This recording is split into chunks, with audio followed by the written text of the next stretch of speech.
Студенчишкото блато не смее да се третира како нечiji двор или паркинг за неколку ситни капиталисти за кои блатото е поплавена ливада на која ќе може безбедно да си ги сместат скапите играчки. Екологистите го кренаа гласот против изграда на марина. УНЕСКО регионот му припаѓа на светот и не може за неговата судбина да одлучува каприцот на шака богати опортунисти. Недозволиво е секој да си предлага проекти според своја желба без темелни стручно-научни анализи.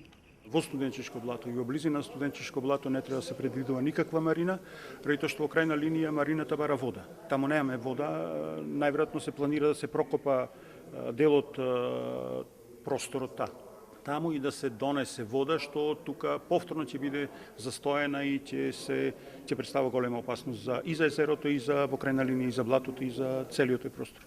За една година ова е втор предлог на архитектонското студио Тетраклис, кој сега представува план далеку помегаломански од првично замислената мала марина за Едрилици, и тоа овој пат во студенчишкото блато. На веб страницата на фирмата не можеме да најдеме проекти кои го покажуваат искуството на фирмата со вакви деликатни екосистеми, потенцираат екологистите. Проектот опфаќа 1000 паркинг места за возила и стотици паркинг места за пловни објекти на секаков тип на гориво. Тоа меѓу другото значи драстично зголемено количество на токсични материи, потенцијални хаварии што предизвикуваат загадување на водата.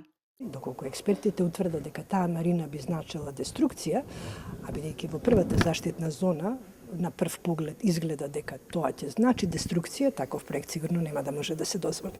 Ваквите убедувања не се уверливи, велат екологистите, потенцирајќи дека презентацијата на проектот за израда на марина во студенчишкото блато е поддржана со 80.000 денари од Министерството за култура, како проект од национален интерес во културата за 2019 година. Од хаотичните, некоординирани и контрадикторни активности на институциите е сосема јасна нивната неподобност за управување со регионот, велат од Охрид СОС. Обновата на блатните системи е наведена во 17-та препорака во нацрт извештајот на Центарот за светско наследство на УНЕСКО.